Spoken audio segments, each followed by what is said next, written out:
harus mengucapkan kata-kata ini seketika, tidak boleh ditunda-tunda.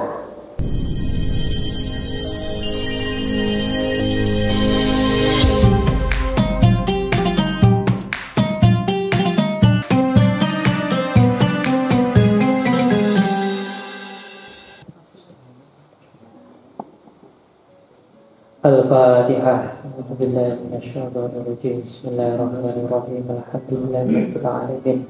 Ar-Rahmanir Rahim. Shiratal ladzina an'amta 'alaihim ghairil maghdubi 'alaihim waladdallin. Amin. Bismillahirrahmanirrahim. Faslun fi sifatillahi ta'ala wa rasulihi wa fis sam'iyyati. Ayada faslun, ada utawiki faslun iku ana fasal suwiji fi sifatillahi ta'ala ing dalam nerangaken pira-pira sifate Allah Ta'ala wa rasulihi lan utusane Allah Ta'ala. Fasal menjelaskan tentang sifat-sifatnya Allah dan sifat-sifat Rasulnya. Wa fi sam'iyati lan ing dalem pira-pira perkara kang den rungu saking Kanjeng Nabi. Sam'iyat itu informasi-informasi yang bersumber dari Quran ataupun dari hadis yang disampaikan oleh Kanjeng Nabi Muhammad SAW. Termasuk hal yang menjadi contoh dari sam'iyat itu kabar-kabar tentang hari kiamat, kabar-kabar tentang siksa kubur. Jadi informasi-informasi seperti ini didapat yang melalui Kanjeng Nabi Muhammad SAW. Sampai kemudian ketika ada hadis yang di situ sahabat ketika menyebutkan hadis tersebut meskipun tanpa menyebut nama Kanjeng Nabi, tapi kalau yang disampaikan adalah hal-hal yang gaib, hal-hal yang tidak mungkin tidak bersumber dari Nabi, pasti bersumber dari Nabi. Jadi kayak nanti kiamat itu hari apa, ciri-ciri kiamat, hal-hal yang nanti akan terjadi di zaman akhir, nanti keadaan di alam kubur itu seperti apa, siksa kubur, nikmat kubur, itu semua informasi adalah informasi yang bersumber dari Nabi.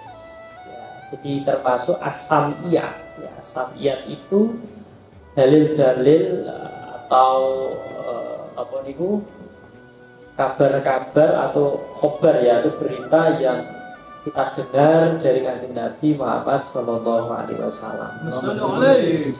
Yajibu wajib ala kafatil mukallifina ing atase sakabehane pira-pira wong mukallaf.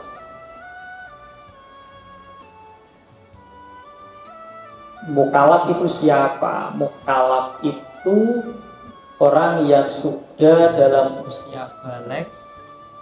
Kemudian mukallaf itu orang yang sudah balik dan memiliki akal yang sehat, itu mukallaf. Wajib ala kafatil mukallafina ing atase sakabehane pira-pira wong mukallaf. Mukallaf itu dari kata kulfah. Taklif itu mafi kulfah, sesuatu yang di dalamnya itu ada beban. Jadi orang mukallaf itu orang yang berada di masa di mana ia sudah cukup umur, ya, atau dalam usia cukup untuk dibebani hukum. Ya, kalau batasan hukum tentu nanti baligh, Baligh ketika seseorang itu punya akal sehat, kemudian usianya sudah berbalik, ya, satu dengan orang lain kadang berbeda. Ada yang balighnya itu lewat mimpi basah, lewat keluarnya air mani, ada yang lewat umur. Kalau perempuan biasanya umur 9 tahun sudah keluar darah haid. Ini ketika dia sudah memasuki usia tersebut, maka dia sudah dianggap bisa ketika dibebani satu hukum. Makanya kemudian dia dianggap sudah bisa bertanggung jawab. Jadi mukallaf itu dari kata taklif. Taklif itu coro maknanya itu diperdi-perdi. Diperdi-perdi itu ya ketika dibebani hukum dia sudah dianggap mampu. Wajib ala kafatil mukallafin opo ad-dukhulu manjing mlebu fi dinil islami dalam agama Islam. Semua orang mukallaf wajib hukumnya masuk Islam. Jadi ini untuk keseluruhan, di mana orang memiliki akal sehat, dia sudah cukup umur, maka dia wajib masuk agama Islam. Wasubutu lan tegen itu tetap mantep. Wasubutu lan tegen fihi dalam dinil Islam. Wajib beragama Islam dan kemudian harus mantap dan berpegang teguh terhadap agamanya. Alat dawami ing atase langgeng. Alat dawami ing atase selawasi. Jadi masuk Islam itu tidak hanya sementara atau dalam waktu sebentar, tidak, tapi selamanya. Wal izamuma, makanya ketika ada pembahasan orang kafir itu sebenarnya wajib sholat atau tidak. Orang kafir itu tidak difitopi untuk menjalankan sholat, tapi orang kafir itu difitopi untuk Islam terlebih dahulu.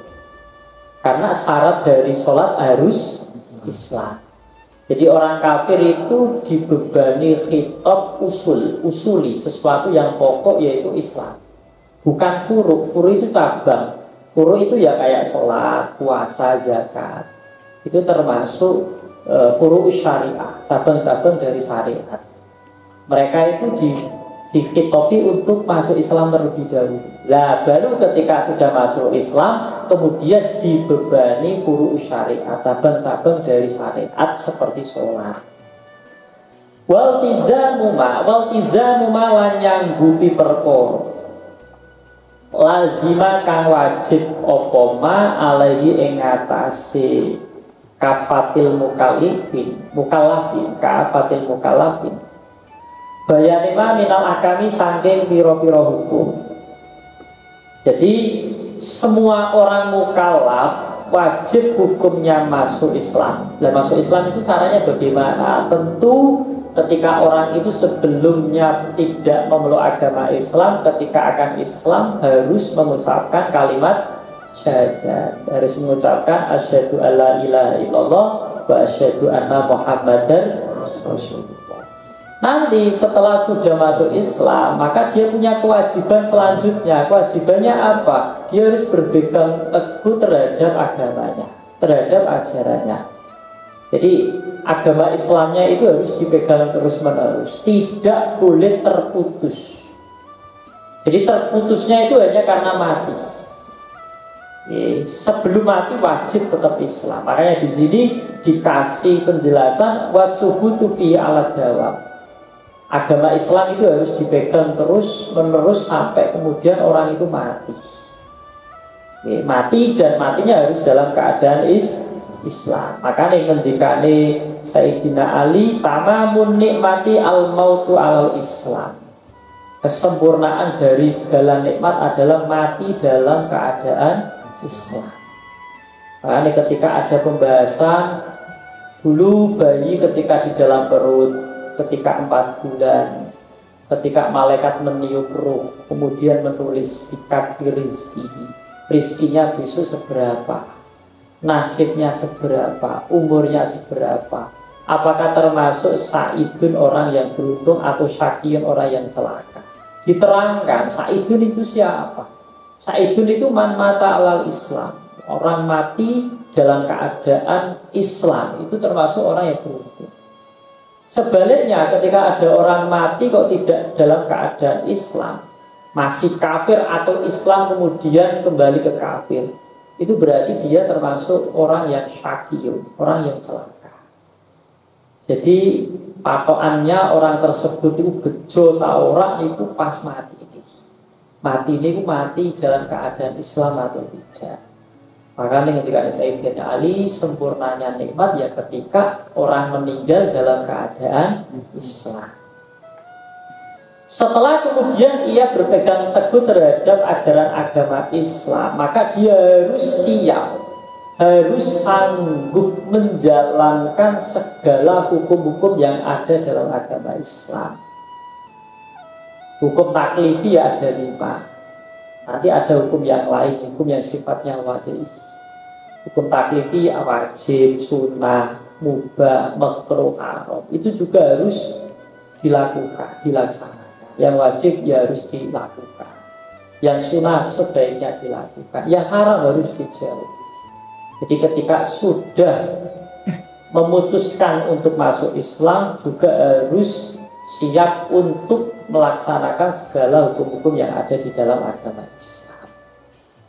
Jadi orang mau iman kok, tapi harus ada wa amilus sholihat.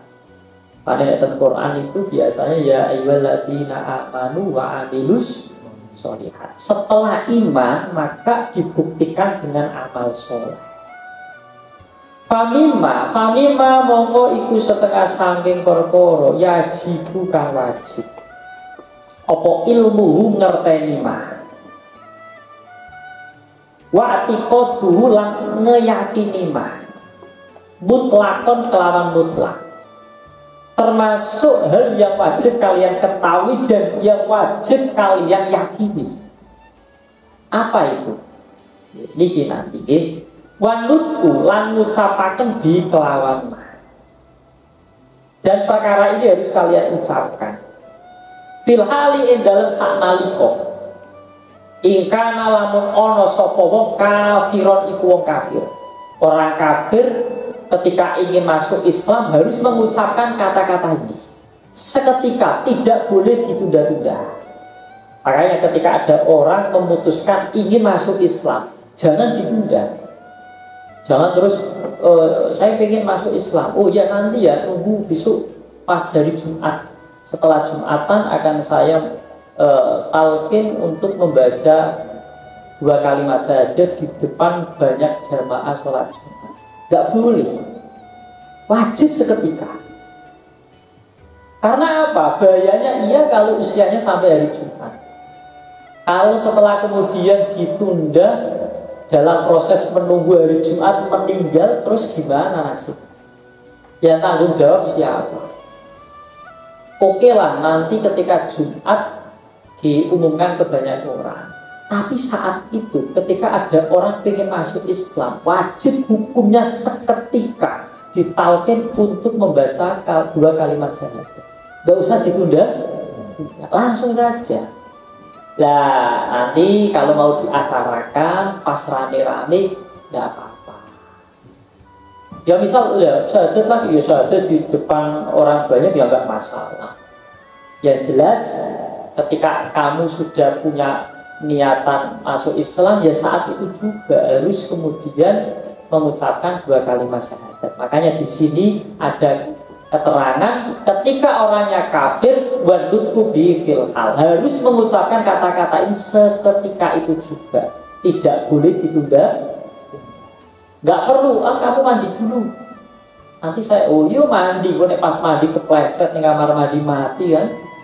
Kita kan nggak tahu, makanya ketika ada orang ingin masuk Islam ya udah seketika itu wajib kemudian dibimbing untuk mengucapkan 2 kalimat syahadat. Wa ilalan lamun orang ingkana kafiran. Dan sekarang status kayak kita ini kan Islam. Apakah masih wajib mengucapkan 2 kalimat syahadat? Ini masih wajib. Kapan itu? Fafis sholati mongko ikut ing dalam sholat. Ya, sampai sholat itu kan mesti ngucap asyhadu alla ilaha illallah wa asyhadu anna muhammadar rasulullah.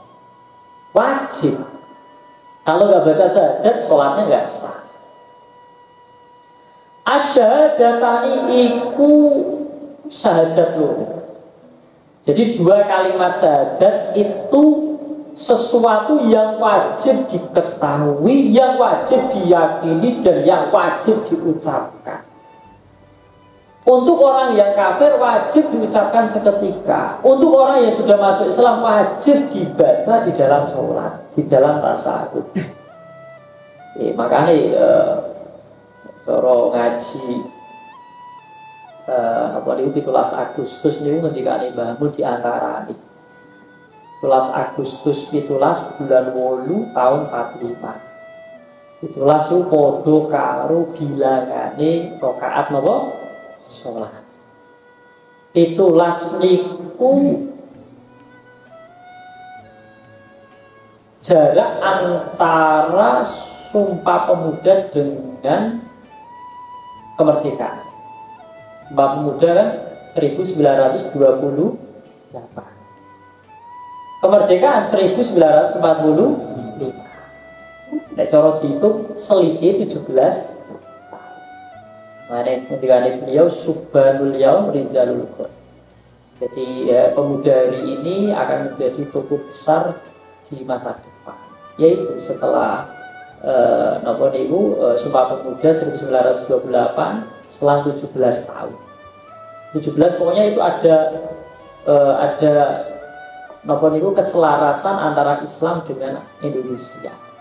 17 Ramadan di pas nuzulul Quran.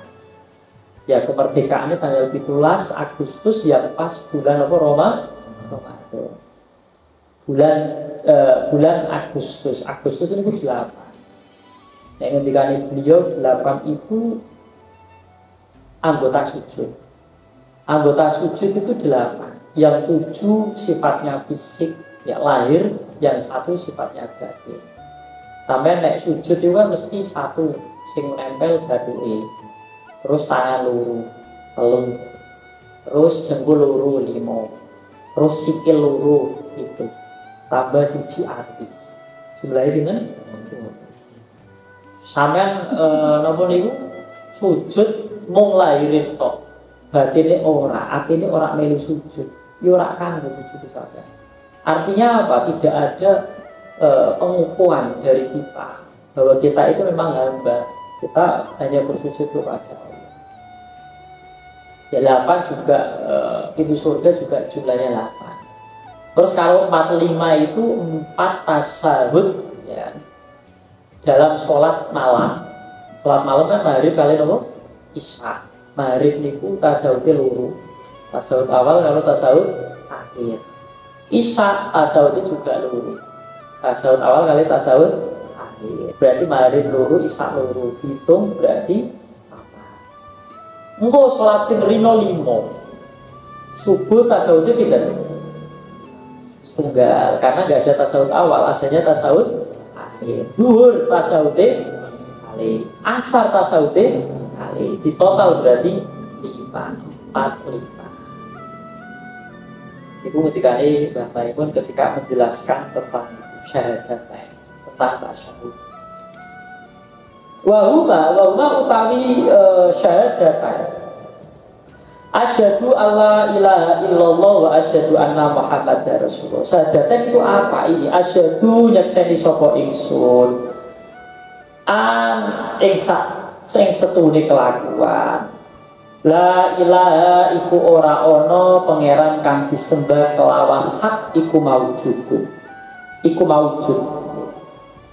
La ilaha illa ma'budu bihaqqin. Illallah kejaba Allah. Saya bersaksi bahwa tiada Tuhan selain Allah. Wa asyhadu lan nyakseni sapa ingsun anna Muhammadan ing sak temene Kanjeng Nabi Muhammad sallallahu alaihi wasallam Rasulullah iku utusane Allah. Rasulullah iku utusane Allah. Nabi Muhammad utusannya Allah. Makanya ketika kita baca syahadatain, kita bersaksi, kita punya ideologi, pokoknya tiada Tuhan selain Allah. Berarti Tuhannya cuma satu. Jadi gak punya sekutu. Dan Nabi Muhammad adalah utusannya, hanya sebagai utusannya. Tidak ada peluang orang menuhankan Kanjeng Nabi Muhammad. Sebagaimana orang Nasrani yang menuhankan Isa, orang Yahudi yang menuhankan Uzair. Karena Uzair itu dianggap ibnullah, anaknya Gusti Allah.